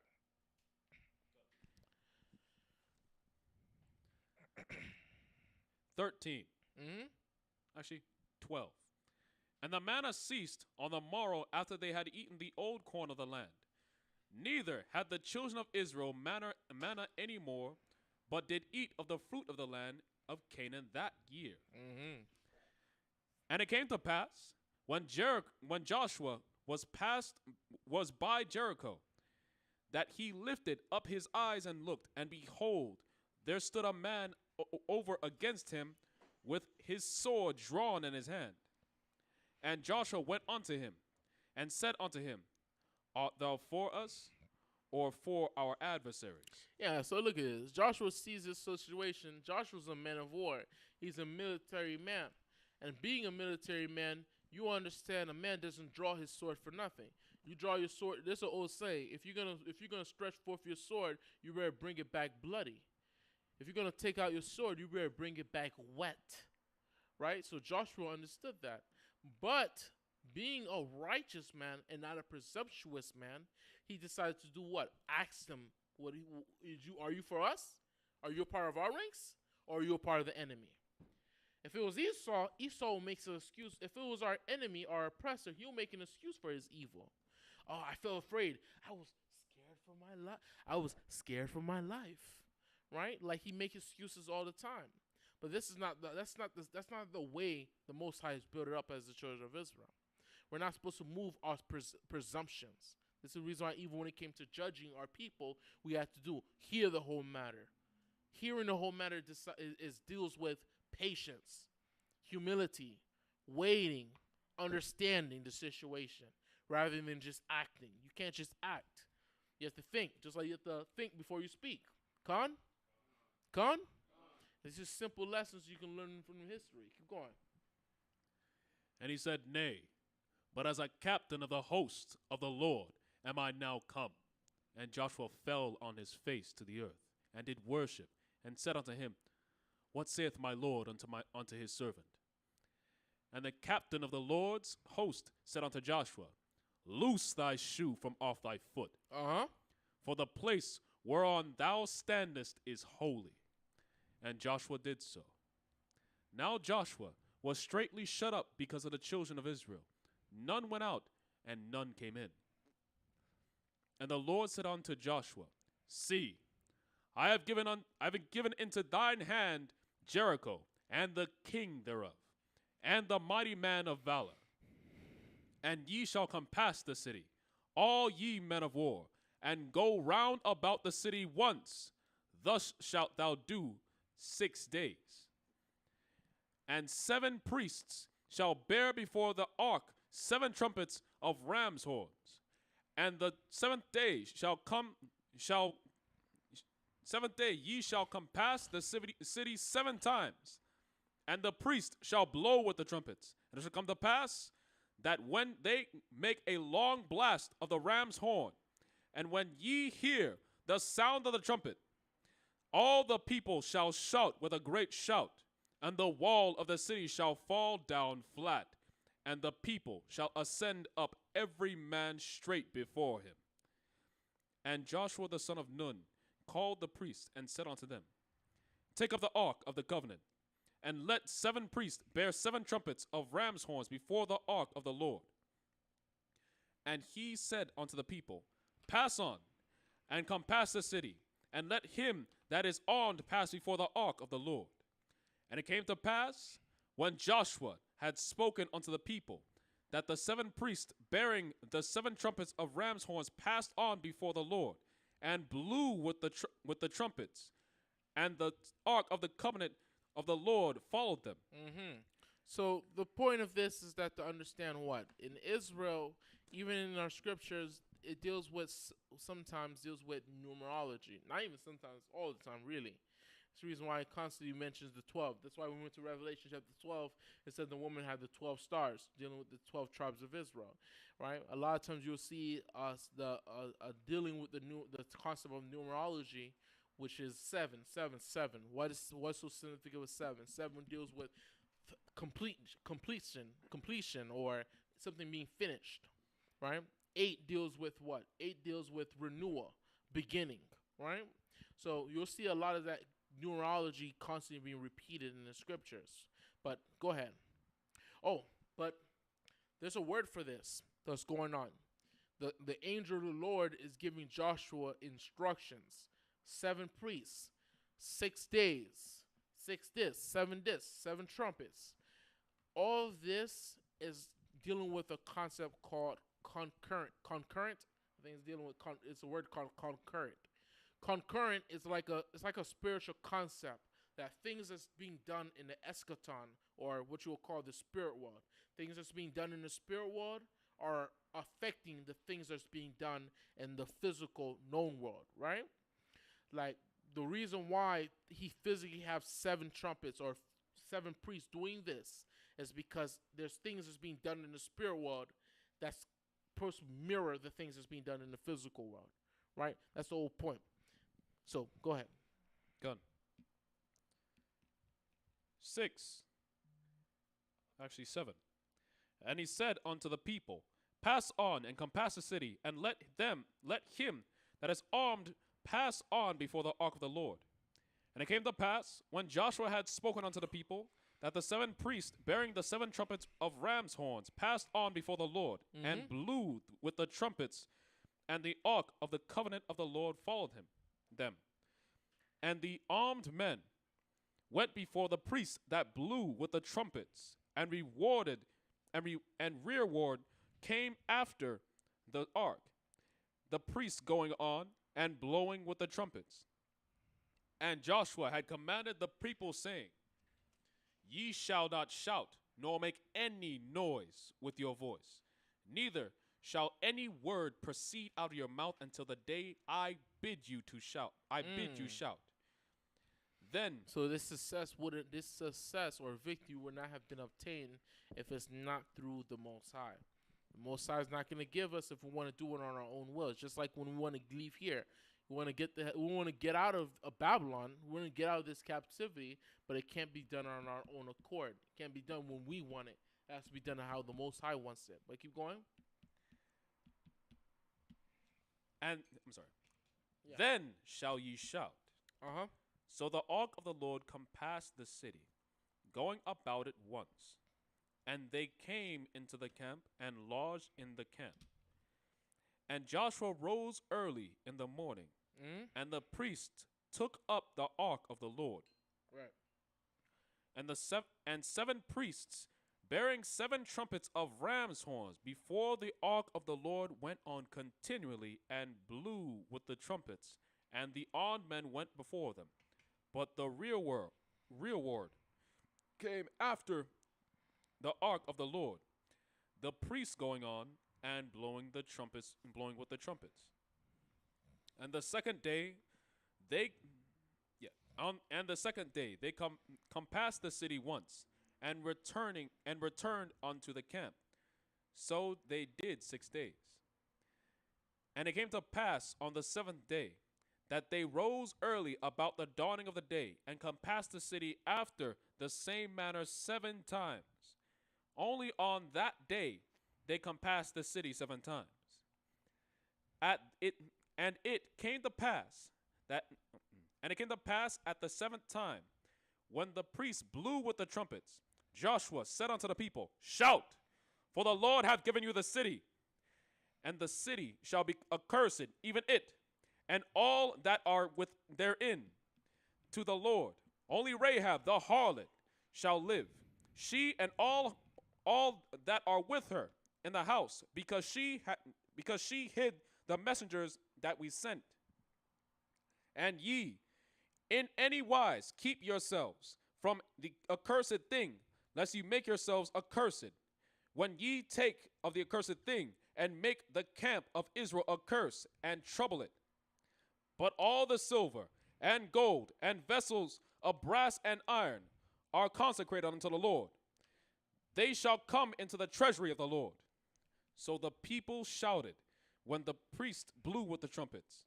And it came to pass, when the people heard the sound of the trumpet, and the people shouted with a great shout, that the wall fell down flat, so that the people went up into the city, every man straight before him, and took the city. And they utterly destroyed all that was in the city, both man and woman, young and old, and ox and sheep and donkey with the edge of the sword. But Joshua said unto the two men that had spied out the country, Go into the harlot's house, and bring out thence the woman, and all that she hath, as ye swear unto her. And the young men that were spies went in, and brought out Rahab, and her father, and her mother, and her brethren, and all that she had. And they brought out all her kindred, and left them without the camp of Israel. What did they do? And left them without the camp of Israel. So a lot of Christians used to use this, and some of them are weak, so they still try to use this verse or the concept of what happened the events that happened with Rahab. They try to say that Rahab somehow received salvation. She received salvation, and she's a part of the children of Israel because she was saved out of the destruction of her city. That's not what happened. One, let's deal with the true events. One, she had to betray her people. She was a traitor. That's what Rahab was. Rahab was a traitor. She betrayed her people. So now her neighbors, her family members, her cousins, her aunties, anyone who was inside their house died. People she grew up with, lived with, went to work with, them family members all died. That's what she was. She was a traitor. She traded her people. But guess what? She helped us. So now us who are living in the land, who have control of the land, we're going to allow her to live in the land. But it does not make her an Israelite, though. Doesn't make her equal to an Israelite, not whatsoever, right?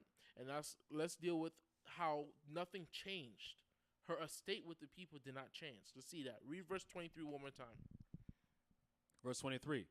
And the young men that were spies went in, and brought out Rahab, and her father, and her mother, and her brethren, and all that she had, and brought out all her kindred, and left them without the camp of Israel. What did they do? And left them without the camp of Israel. You read that in other translations, it means left out the congregation of the children of Israel, or left them outside of the congregation of Israel.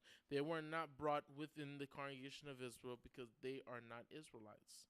That's not what they are. Oh, they are heathens. she's not spiritual Israel now? No, she's not a spiritual Israelite. I don't know what that is. She don't got fringes on her heart? Huh? She don't got fringes on her heart? Oh my gosh. Listen, these Christians are drunk. That's what they are. They are spiritually drunk. I mean, and I'm pretty sure if a Negro Christian could choose to be a spiritual anything, you choose to be a spiritual white man. He'll be a spiritual white man, so he can have a 700 credit score the next day. That's why, right? Let's get into these Christians, man. Go ahead. Come on, 24. And they burnt the city with fire, and all that was therein. Only the silver and the gold and the vessels of brass and iron they put into the treasury of the house of the Lord. And Joshua saved Rahab the harlot alive, and her father's household, and all that she had, and she dwelleth in Israel even unto this day, because she hid the messengers which Joshua sent to spy out Jericho. And Joshua adjured them at that time, saying, Cursed be the man before the Lord that riseth up and buildeth this city Jericho. He shall lay the foundation thereof with his firstborn, and his youngest son shall he set up the gates of it. So the Lord was with Joshua, and his fame was noised throughout all the country. So I want to say, all praise to the power of Abraham, Isaac, and Jacob. Ba'ashem, Amashiach Yahushai, throughout the Yad, Aman. Let's give a powerful hand to the Most High. It was a powerful portion. and I think a lot of good and edifying information came out. Even though we didn't go through too many chapters, but a lot of information was in these chapters. So I pray every brother and sister, and I want to say all praise to the Most High for the brothers and sisters watching online, because I was watching the numbers and I saw that every brother took the time to put a like in the video. That's all praise to the Most High, man. Let's give a powerful hand to our family over the live stream, man. You may not be with us in the flesh, but you're at least with us in the spirit, keeping up. So let's go around before we close out, before we do the prayer. Let's go around and see what everybody learned from this portion today. Starting with my beloved. Go ahead. Chariots. Officer Zamar. Huh? You use camp voice. You good? So, there's two things that I really picked up on in class. First thing is that we're not supposed to. Wait, is there a mic? Oh yeah, let him get that mic.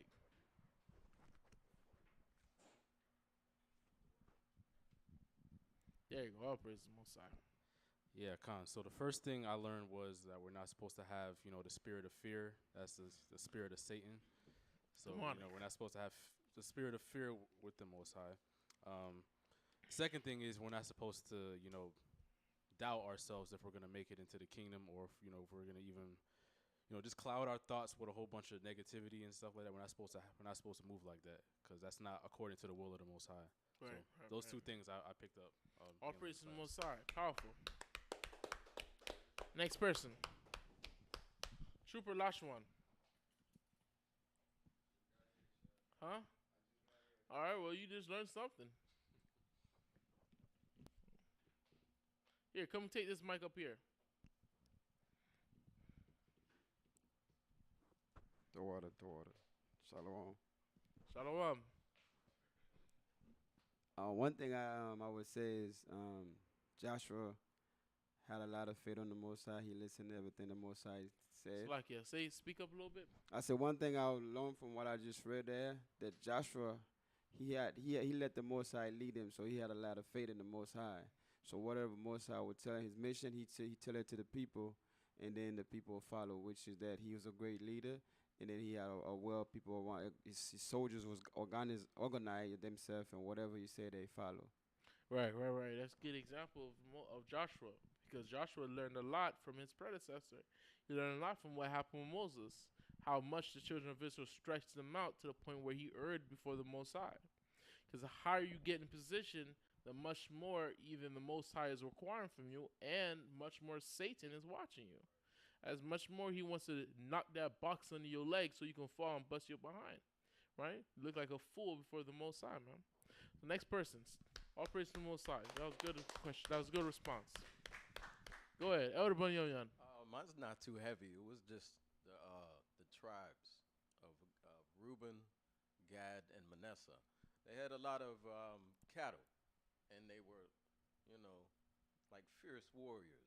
I thought the fierce warriors was the Benjamites. But yeah, that's all. All praises. Hey, you make a good point. Because you know what? I'll say that's a good point. Reason why? Because that's gonna carry with you. Every day you might have to see that map, or maybe you might have it hang up in your house. Now you understand, when you see that map, you're gonna understand exactly why this is like that, right? And we're gonna go in further every week. Go ahead. Yeah, that's exactly the words taken out of my mouth. I learned that Gad, Manasseh, and Reuben were the leading tribes, because I made a guess and it wasn't correct, and that's what I learned. And I thought as well Benjamin was the warrior tribe. So I did learn tonight, the water. Well, the thing is that all the tribes were very warlike. A lot of them had like a very how can I say battle IQ, right? Had intelligence when it came to going to war. But who excelled the most at it was these tribes. It was Native Americans, the Seminole Indians, and the Taino Indians, right? Not only during biblical times, even ancient times. And last thing I'll even say is that sometimes they'll say that Gad learned scalping heads. He learned scalping heads from the white man. That's a filthy lie. Gad was scalping heads in the scriptures. I can show you that in the biblical scriptures. That's even prophecy. Prophecy said that Gad was going to scalp heads. That's just his fetish. That's what he does. Gad cuts the top of your head off. That's what he does, right? Because he's warlike. But go ahead, So that's when they were in the Mike. No, it was a question. Yeah. I can't. Just trying to remember. Is that when they were in the formation where like 3, 3, 3, and 3? Is that when that formation was about? When they went in the formation of Gad, Manasseh, Gad, and Reuben? When? Remember when they hit they had a You formation? mean they're in the wilderness? Yeah. Most likely, that's the way they moved when they were moving with the tabernacle. So it's possible. Gun. I was just thinking because it was specifically 3. So and they were out in front. Oh, you was wondering why they were put. Okay, I see Yeah, what you're saying. Is that with that formation? Was that the reasoning why they were put in that formation together? Well, they were the warlike tribes. They were the Devos. So, hey, that's it. They were the Devos. I'll leave it at that. So I want to say all praise to the Most High. All praise to the Most High. That's my cousin right there. All praise to the Most High. Yeah, tribe of Levi. But let's stand and face the east. Let's set up this prayer so we can hit these streets, man. And go teach these black and Hispanics and Native Americans.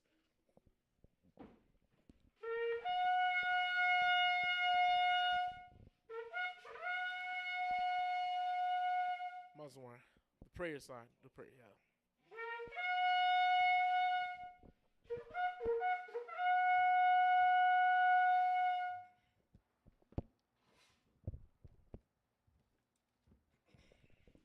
Lawya.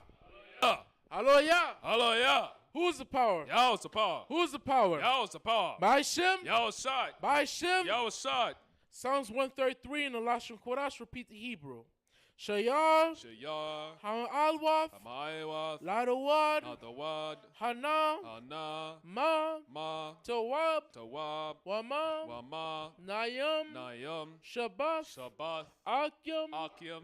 Gum, Gum. Yachan, Yachad. Hashaman, Kashaman. Hatawab, Hatawab. Al, Al. Hara'ash, Hara'ash. Yarad, Yarad. Al, Al. Hazakwan, Azakwan. Zakwan, Zakwan. Aharan, Aran. Shayarad, Arad. Al, Al. Paya, Paya. Mariawafiwa, Marawathiwa. Katol, Kamwamwan, Kamwaman. Shayarad, Sayarad. Al, Al. Haraya, Haya. Taziawan, Tasayawan. Kaya, Paya. Shem, Shem. Tazawa, Tasawa. Yahweh, Yahweh. Af, Hash. Harakah, Arakad. Kayam, Kayam. Ain, Id. Hayawam, Iwalam. Bahashem, Hashem. Amasiak, Ashyak. Yahushai, Yahushai. Filwada, Yawada. Famyad, Damyad. Aman. Aman. Read it English. Come on.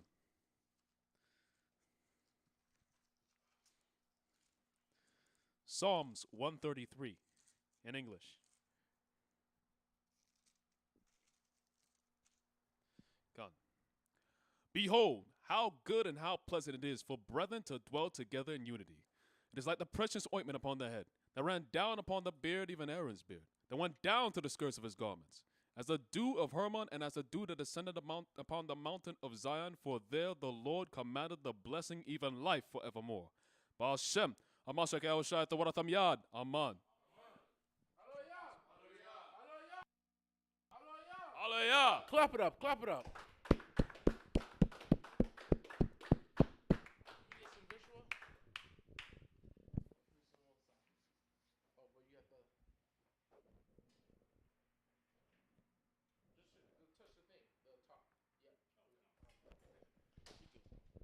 So I want to say all praise to the power of Abraham, Isaac, Jacob, for sure his mercy endure forever. Stand next to me is Osabanakad, Shalom Shalom. and Captain Mandazak standing up here every Friday, L.O.Z history class. And just like next week, just like the week after that, the week to come. But I want to say this. I want to thank every brother and sister that tuned in the live stream. They watched, they commented, they were staying together, keeping up to their class, and it was also leaving likes, making it easier for brothers and sisters to find these videos. Because guess what? A lot of this knowledge and information is only going to be here for so long. It's only going to be here for so long because the prophecy says what? There will be a famine of the word. That famine is coming. So you have to prepare yourself. Take down this knowledge. Write it down. Scribe it. Do something.